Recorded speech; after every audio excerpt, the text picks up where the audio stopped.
Hey, what's up, cats and kittens, and shout out to all my Cerebralites. It is me, the Cerebral Diva, and I'm back with another episode of RealiTEA, and that's TEA because I give it to you scalding hot. So grab your cups, grab your saucers, gather around, and let's all partake in this libation of RealiTEA. But before you go another further, do yourself a favor, and while you're at it, please do me a solid. Take a second, hit that subscribe button, and once you've done that, take another second to hit that tiny little bell so you can turn on your notifications, and that way you'll be kept in the loop. So let's talk about Invite Only Cabo. So we're one episode shy of the season finale.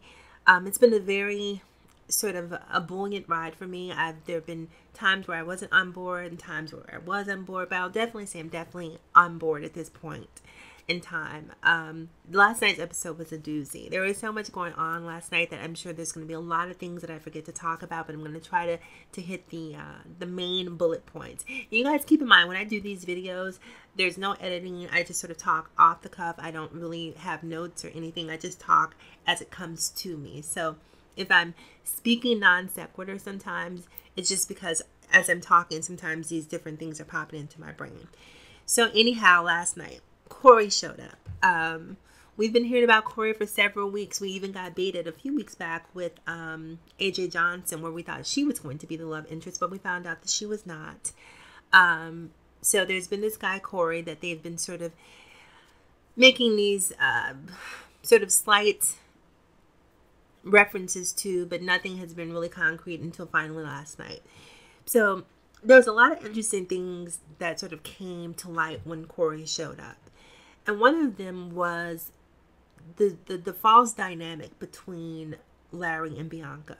Now, I haven't been buying this relationship between the two of them since he put her in a room separate from his own. I don't know any man who likes vagina, who has a beautiful woman such as Bianca in close proximity to him, that would put her in a room on vacation in a beautiful location like Cabo, put her in a separate room and say, but we're still dating. It just didn't make any sense to me. And so for that reason, and there were some other mannerism things that sort of made me raise an eyebrow about Larry that I just wasn't buying. Some of his fashion statements to me were just things that made me say, I think he likes guys. And not that there's anything wrong with that. I'm not judging him for doing that. I just don't like the fact that they were trying to sort of bait us into believing that the two of them had this romantic interest. And maybe there is a romantic interest on Bianca's part to some degree. Because when Cory came last night, so Cory showed up. And when he showed up, I was just like, oh, okay. Not a bad looking guy, I'll say that. But just didn't seem to really have his stuff together in the way that you would think a guy who Larry was dealing with would have his stuff together. So he just seemed a little precocious, a little immature, a little underdeveloped to me. And so he shows up, and it's like on the drop of a dime, Bianca switches from romantic mode to supporter friend mode. And there was sort of no graduation there. It's just like, okay, well, I'm excited. I'm happy that my friend's happy. I'm excited for him. I'm glad that he's in love.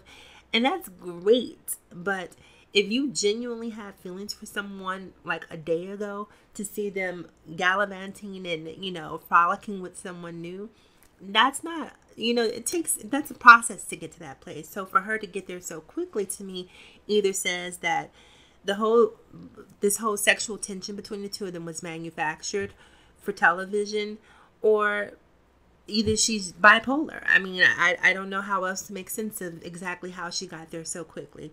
So he shows up, gets drunk, I don't know. It's just enough about, what, one more thing I do want to say about this before I move on.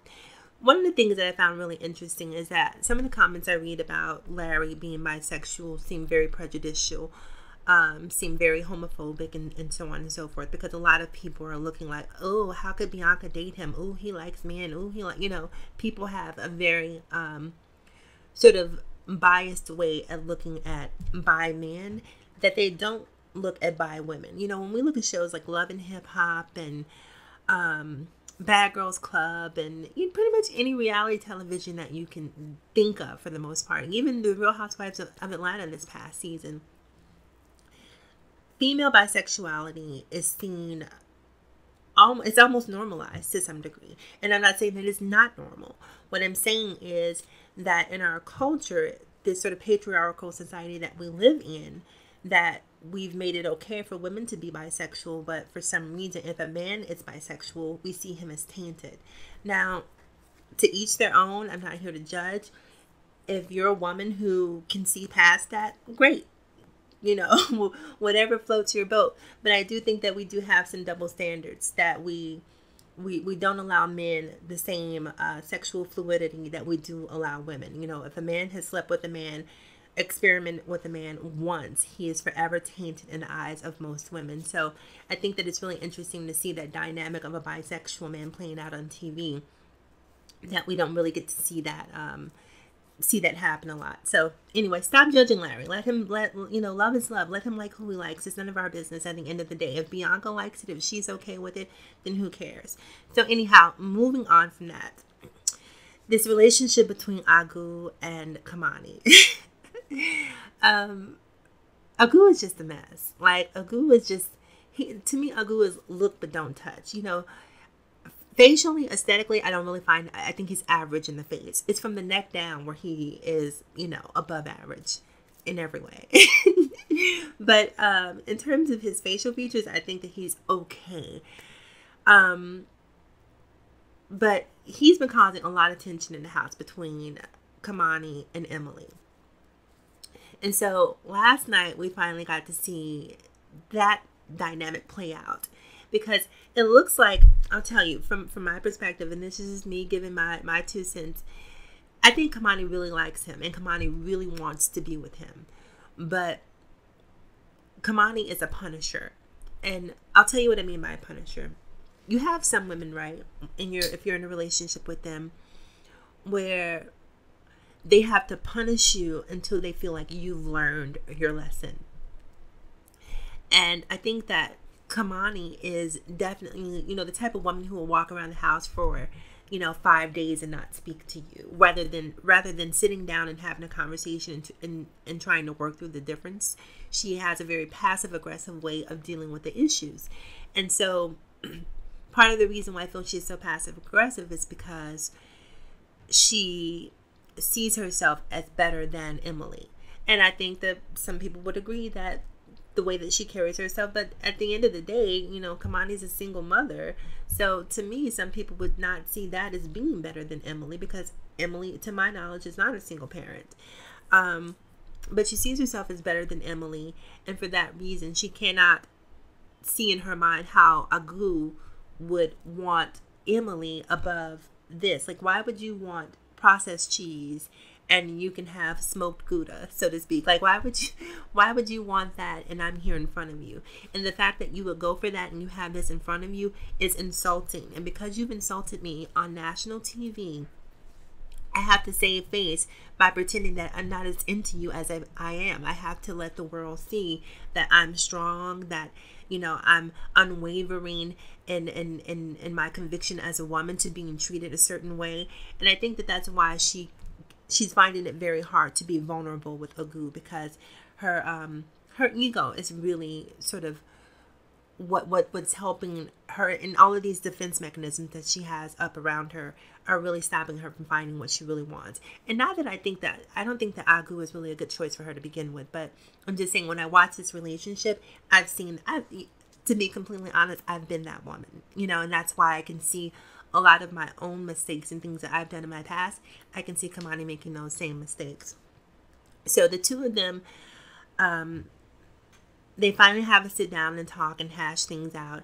And Agu essentially blames Kamani's lack of affection for his straying towards Emily.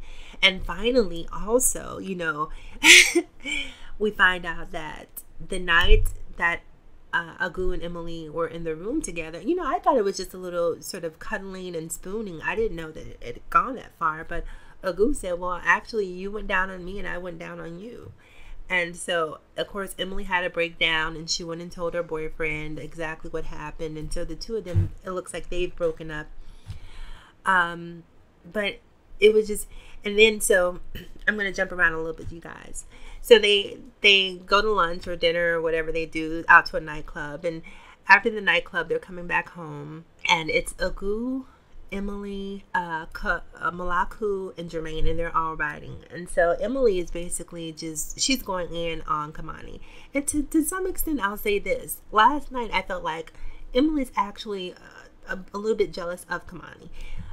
And truth be told, it's really interesting to watch the two of them because they're so opposite that if Kamani took a little bit of what Emily has and added it to her treasure chest, and if Emily took a lot of what Kamani has and added it to her treasure chest, they would be ideal women in their own individual rights. Because I think Kamani needs to learn to loosen up a little bit, and I think Emily needs to learn to be a lot more reserved because she's too loose.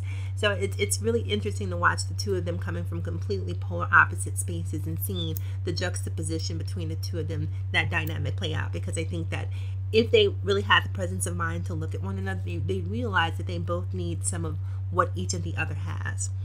So they're in the limousine and they're going back. Emily is sort of throwing Kamani under the bus and talking about how she wants this perfect guy and she wants Malaku to take her kids to Chuck E. Cheese and this, that, and the third. And you see, I'm sorry, not Malaku, Agu. You see Agu actually speak up and say, well, no, Kamani actually has real reasons to be upset with you. She has real reasons to dislike you because, you've sort of made this cognizant effort to stop anything possible from happening between the two of us. Now, I didn't like the fact that I felt like he was projecting all of the wrongdoing on Emily because clearly he had a hand in what's transpired between the two of them. There was nothing that Emily forced him to do. He could have said no at any given time. At one point when she's in the back of the limousine last week, passed out, and he's reaching underneath her skirt, I don't see at all how she actually forced him to do that. That's something he did of his own free will and volition. So I don't know how he can place blame on Emily. So you got to see in that moment, to me, what that said was Agu actually harbored a level of resentment towards Emily for the demise of the potential of a relationship between he and Kamani. So, I'm trying to think of what else happened. We saw Larry have a breakdown because after that happened, they all came back and they were having all of this, drama happen. And Larry came out to investigate to see what was going on as everyone was sitting poolside. And, he sort of got pulled into the drama and he just walked off screaming and ranting and bloviating. And, he just had a moment. And I could appreciate that. I think that was probably one of the most authentic moments this entire season because we've all been to that place where you just you've hit your cap. I can't go any further. I'm frustrated. You guys are adults.